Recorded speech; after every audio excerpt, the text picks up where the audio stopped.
നവകേരള രേഖയിൽ സംശയം പ്രകടിപ്പിച്ച് CPM പ്രതിനിധികൾ പാർട്ടിയുടെ ആശയങ്ങളോടും നയങ്ങളോടും ചേർന്ന് നിൽക്കുന്നതാണോ വികസന രേഖയെന്ന് പരിശോധിക്കണമെന്നാണ് ആവശ്യം.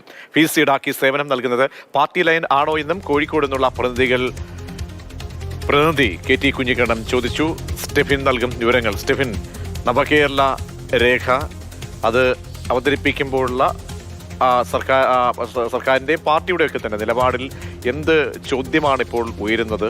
ഏതൊക്കെ അംഗങ്ങളാണ് ഇത്തരത്തിലുള്ള ചോദ്യങ്ങൾ ഉയർത്തിയത്?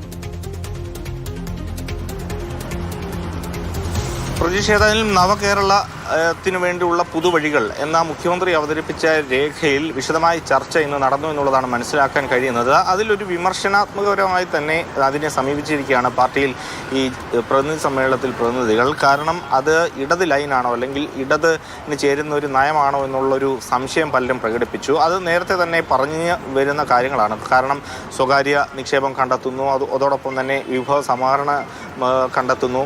അങ്ങനെ ഒരു സ്വകാര്യവൽക്കരണത്തിലേക്ക് കൂടി വഴിവെക്കുന്നതാണ് പല സമീപനങ്ങളും. അത്തരത്തിൽ ചില സംശയങ്ങൾ ഈ നേതാക്കൾക്കുണ്ടായിരുന്നു, പ്രതിനിധികൾക്കുണ്ടായിരുന്നു. അത് ഇപ്പോൾ ഈ സമ്മേളനത്തിൽ ഒന്നും കൂടി ആളുകൾ പറയുന്നു എന്നുള്ളതാണ് ഏറ്റവും പ്രധാനമായും കാണേണ്ടത്. ഇനി ഏതായാലും ഈ സംശയങ്ങളെല്ലാം എങ്ങനെ ദൂരീകരിച്ചുകൊണ്ട് മുഖ്യമന്ത്രി ഇതിന് നാളെ മറുപടി നൽകുമെന്നുള്ളതാണ് അറിയേണ്ടത്. നാളെയാണ് ഈ നവകേരള രേഖയുമായി ബന്ധപ്പെട്ടുള്ള മറുപടി മുഖ്യമന്ത്രി നൽകുക. ഇപ്പോൾ ഏതായാലും 3 മണിയോടുകൂടി ഇന്ന് വാർത്താ സമ്മേളനം ഉണ്ടാകും.